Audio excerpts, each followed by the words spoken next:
गुड़ का दान करने से रोग समाप्त होते हैं, गुड़ का दान करने से मस्तिष्क ऊर्जा बढ़ती है, गुड़ का दान करने से वैभव बढ़ता है, गुड़ का दान करने से बहुत विस्तार होता है। इसलिए तो कल मैंने आपको बोला था घर में ही गुड़ का बुरादा सा बना करके और उसको यज्ञ में ला करके दे देना। हमारे आचार्य लोग उसको आहुति में डालते। कपूर का दान करने से अभी 31 दान कराए माघ के महीने में, और हो सकता है कि आप उसमें से जुड़े हों। यदि जुड़े रहे हों तो चवर मिल रहा है प्रसाद में।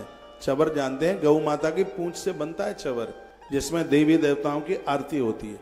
ये घर में होना चाहिए। ये एक बार जयकारा लगाएंगे आप, बोलिए बांके बिहारी लाल की जय हो। तो उसमें हमने गुड़ के दान की बात कही, कपूर के दान की बात कही। कपूर जलाने से बाघ सिद्धि हो जाती है। आप में 90% ऐसे लोग हैं जिनके घर में आरती तो होती है लेकिन आरती में कपूर नहीं जलाया जाता।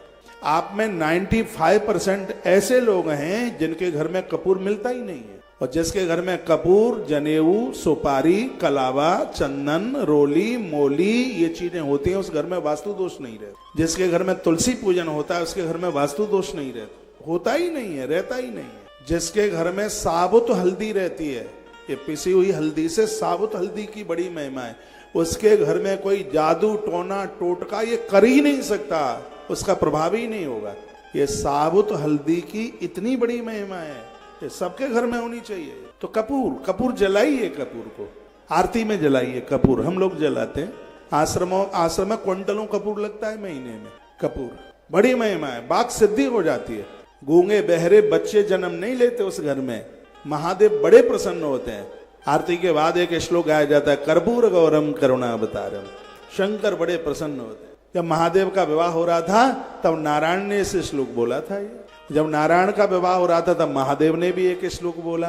पूजा शुरू करो तो वो श्लोक बोलो जो शंकर जी ने बोला था, और पूजा समापन हो तो वो श्लोक बोलो जो नारायण ने बोला था। तो शंकर जी ने कौन सा श्लोक बोला जो पूजा के आरंभ में बोलना चाहिए? मंगलम भगवान विष्णु, मंगलम गरुड़ध्वज, मंगलम पुंडरीकाक्षम, मंगलायतन। यहीं से अपनी पूजा आरंभ करें। लोग कहते हैं कि पूजा कब से शुरू करें? मैं कहूंगा अभी से। एक श्लोक है, तदैव लग्नम सुदिनम तदेव। पूजा करने का मुहूर्त कब है? जब आप शुरू कर दो तभी है। नहीं तो फिर ऐसी बात हो जाएगी, किसी गांव में आग लग गई, लोग दौड़ते गए पंडित जी के पास और कहने लगे गांव में आग लग गई है, पंडित जी महाराज थोड़ा पत्रा देखिए, आग को कौन से मुहूर्त में बुझाएं। तो गांव में लग जाए आग तो क्या पत्रा खुलवाने की जरूरत है? नहीं। जहां जीवन में भोगों की आग लगी है, अब तो भजन की बाल्टियां पटकना शुरू कर दीजिए उसके ऊपर। उसमें कोई मुहूर्त की जरूरत नहीं है। शुरू कर दो उसको, आज से ही शुरू कर दो। तदैव लग्नम सुदिनम तदेव। वही मुहूर्त है जिस समय आपने शुरू कर दिया, आपने आरंभ कर दिया, वही मुहूर्त है, वही